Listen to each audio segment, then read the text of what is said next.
तो okay D students, हमने अभी हमने पीछे हम लोग पढ़ चुके हैं CS2 में। सबसे पहले हमने प्रीपोजिशन पढ़े, प्रीपोजिशन के कम से कम 8-10 लेक्चर देखे। उसके बाद हमने कंजक्शन देखा, कंजक्शन के भी 2 लेक्चर हमने देखा। अब हमारे जो सिलेबस में है वो अगला जो पॉइंट है दैट इज द टेंस। ठीक है, टेंस आप बचपन में भी पढ़े होंगे टेंस, ठीक है, और अभी भी जानते होंगे टेंस। अदरवाइज ऐसा नहीं है कोई कि आप नहीं जानते, जानते हो, बट यहाँ पर क्या करना है हमको, अकॉर्डिंग टू सिलेबस एक ओवरव्यू करना है। ठीक है, ओवरव्यू करने का मतलब क्या है कि हमारे पास टेंस की जानकारी एक बार से बैकअप की तरह हो जाए। ठीक है, बैकअप जैसे बैंक पावर रखते हैं। ठीक है, तो आप देख लीजिए, आप जानते हैं टेंस क्या होता है। ठीक है, टेंस होता है डियर स्टूडेंट्स जो टाइम एंड एक्शन को डिनोट्स करता है। ठीक है, टेंस जो होता है, tense denotes the time of action. They shows when the work is done there. जैसे देखिए 3 चीज होते हैं। There are 3 types of tense. First is present tense, second is past tense, third is future tense. ये सारा चीज जानते हैं। अब प्रेजेंट टेंस का डिफिनेशन क्या होता है, अगर कोई पूछ देता है तो आप बताएंगे कि एन एक्शन, जो कि हमने बताया है action, an action done in present time that is called present tense. ठीक है, यानी ये प्रेजेंट टेंस का जो डिफिनेशन होगा, प्रेजेंट टेंस का जो डिफिनेशन होगा, तो ये आप बताएंगे an action done in present time that is called present tense. उसके बाद आप क्या बताएंगे, पास्ट टेंस का जो बताएंगे तो बताएंगे an action done in past time that is past tense. फिर आप बताएंगे an action done in future time that is called future tense. ये 3 टाइप के टेंस होते हैं। ठीक है, ये तीनों टेंस का हम देखते हैं। ठीक है, उसके बाद एक एक टेंस को हमने डिवाइड किया गया है। पहले एक होता है सिंपल प्रेजेंट, ठीक है, उसके बाद क्या होगा प्रेजेंट कंटिन्यूअस। ठीक है, ऐसे आप क्या करेंगे देखेंगे और हम बताएंगे भी आपको। ठीक है, तो आप देखेंगे पहले सबसे पहले सिंपल प्रेजेंट को देखा जाए। ठीक है, सिंपल प्रेजेंट क्या बोलता है, तो आप देखेंगे प्रेजेंट का मतलब क्या होता है, जो इन प्रेजेंट टाइम में जो कंटिन्यूअस रन कर रहा है। तो देखेंगे सिंपल प्रेजेंट में क्या होता है, it is used to denote scientific facts, universal truth and work done on daily basis.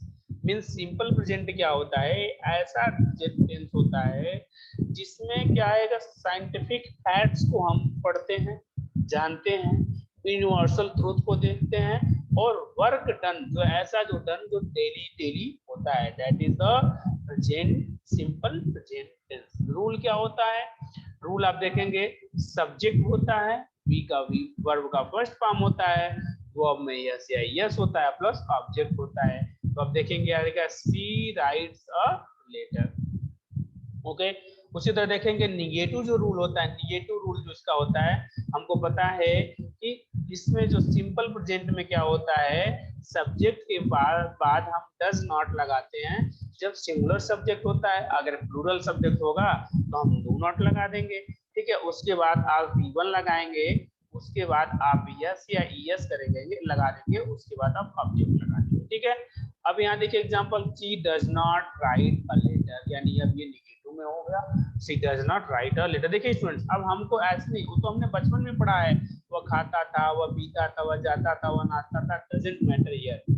ऐसा कोई मैटर यहाँ नहीं है। यहाँ आपको बस ये देखना है कि किस सेंटेंस को कैसे हमको रिकॉग्नाइज करना है, how a sentence can be recognised by us. This is the main problem and this is the main point. आप उसको देखें, हाँ ठीक है, ये वर्ब है तो दिस इज द सेंटेंस, ये आपको अंदर होना चाहिए। और ये अंदर कैसे आएगा, जब इन सारी चीजों को आप अपने दिमाग में बैठाएं। ठीक है, उसी तरह देखिए एक होता है इंट्रोगेटिव सेंटेंस, जिसको हम प्रश्नवाचक चिन्ह, प्रश्नवाचक वाक्य बोलते हैं। तो इनके लिए क्या होता है, डू या डज आपका पहले आएगा, उसके बाद सब्जेक्ट होगा, उसके बाद V1 होगा, उसके बाद यस या यस जोड़ देंगे या ऑब्जेक्ट। ठीक है, जैसा रहेगा, जैसा सेंटेंस में देगा वैसा आपको करना पड़ेगा। देखिए इसमें, देखिए यहाँ पर इसने ये गलत प्रिंट हो गया है। ठीक है, यस या यस नहीं रहेगा क्योंकि डज में यस या यस आ गया है, तो यहाँ पर नहीं लगेगा। ठीक है, तो आप देखेंगे डज सी राइट और, ठीक है, इंट्रोगेटिव निगेटिव भी आप समझ सकते हैं कि जैसे सब्जेक्ट के बाद क्या होता है, नॉट लग जाता है। कोई भी देखिए, किसी भी सेंटेंस को निगेटिव बनाना हो तो आप सब्जेक्ट के बाद नॉट लगा दीजिए और आपका सब्जेक्ट हो जाएगा। लेकिन अगर उसमें वर्ब नहीं होगा तब, ये रहा प्रेजेंट इंडेफिनिट टेंस। अब देखेंगे ये है प्रेजेंट कंटीन्यूअस टेंस, ठीक है। इसमें क्या है, it is used to express an action, it is used to express an action taking place at the time of speaking, ठीक है। Taking place at the time of speaking मतलब कह रहा है कि जो कंटिन्यूअस होता है, प्रेजेंट कंटिन्यूअस होता है, वह एक्शन को एक्सप्रेस करता है उस स्थान पर करता है, उस समय करता है जिस टाइम वक्ता वो प्रोसेस में होता है, ठीक है। जैसे यहाँ पर देखेंगे लिखा है subject plus is am are plus V one plus I N G plus object. अब देखेंगे लिखा है she is writing a letter, ठीक है, और इसमें आई एन जी फॉर्म लग गया है, ठीक है। यहाँ राइटिंग हो गया, सी इज हो गया। उसी तरह निगेटिव रूल में देखेंगे हेल्पिंग सब्जेक्ट के बाद देखिए क्या लगा, इज एम आर, यानी इज एम आर के बाद आप नॉट लगा दिए। तो आपने क्या सीखा, अगर क्वेश्चनिंग वर्ड्स है, क्वेश्चनिंग वर्ड्स में हम सब्जेक्ट के बाद अगर नॉट लगा देते हैं तो वो क्वेश्चन, वो सेंटेंस जो होता है निगेटिव बन जाता है, ठीक है। लेकिन एक चीज और है, अगर सिंपल आपको वर्ब दिख रहा है, ठीक है, वर्ब अगर दिख रहा है, जैसे यहाँ पर देखिए वर्ब दिख रहा है इज एम आर, तो इनके बाद अगर आप नॉट लगाते हैं तो वो आपका निगेटिव हो जाता है। देखिए उसी तरह लिखा है she is not writing a letter, okay.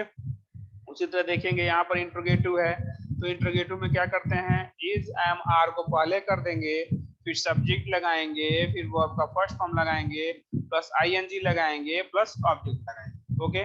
उसी तरह एग्जांपल देखिए is she writing a letter, हो गया कंफर्म। उसी तरह नेगेटिव इंट्रोगेटिव रूल हमने फिर अभी बताया है।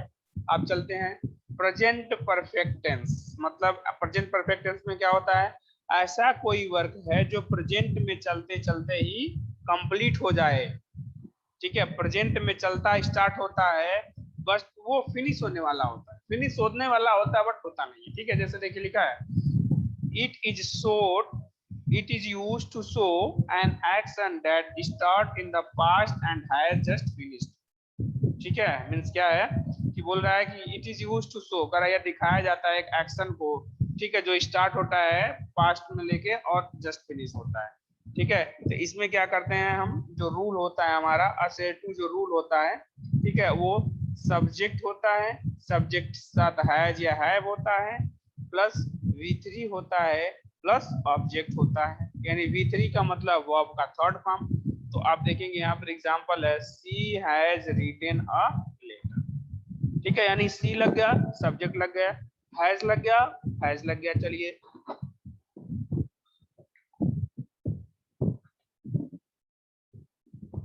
राइट रोट रिटन हो गया, ठीक है, या रिटन हो गया, ये हो गया, और ये a letter. This is the example of present perfect tense का assertive rule, means affirmative rule. उसी तरह आप देखेंगे जो निगेटिव रूल है, यानी सब्जेक्ट प्लस हैज हैव है, देखिए हमने बताया हैज हैव के बाद नॉट लगा देते हैं, तो हैज हैव हो गया, और हैव के बाद नॉट लग गया, V3 हो गया और ऑब्जेक्ट हो गया, ठीक है।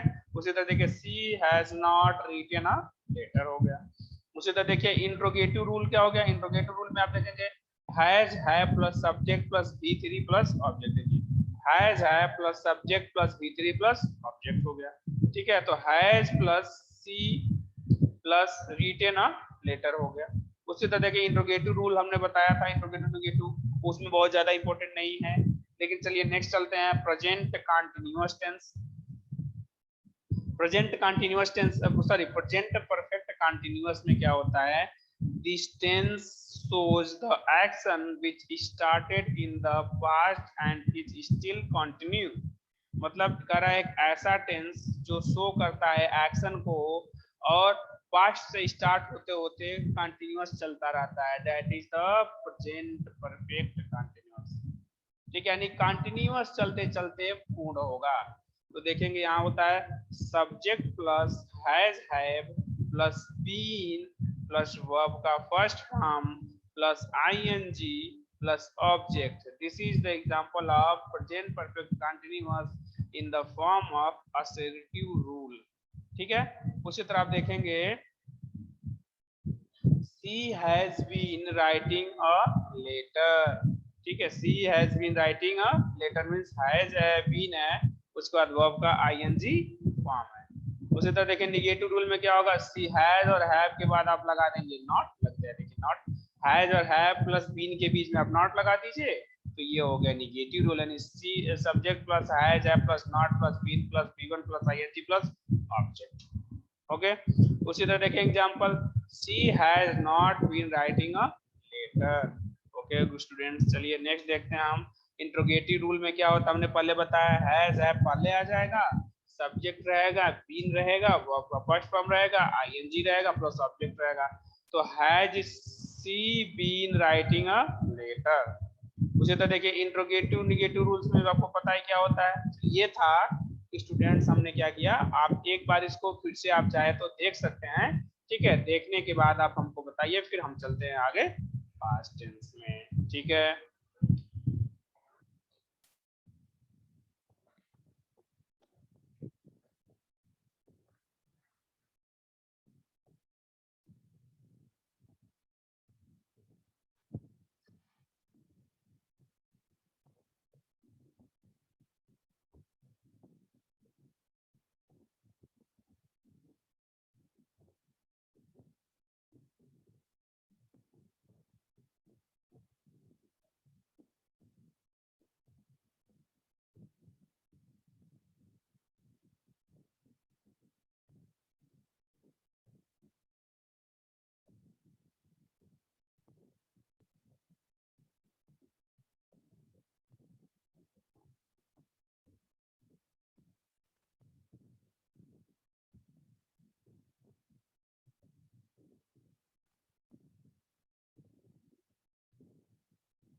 स्टूडेंट्स, आपने देख लिया होगा इसमें जो प्रेजेंट टेंस के सारे रूल और अफर्मेटिव नेगेटिव। अब हम पढ़ते हैं पास्ट टेंस, ठीक है।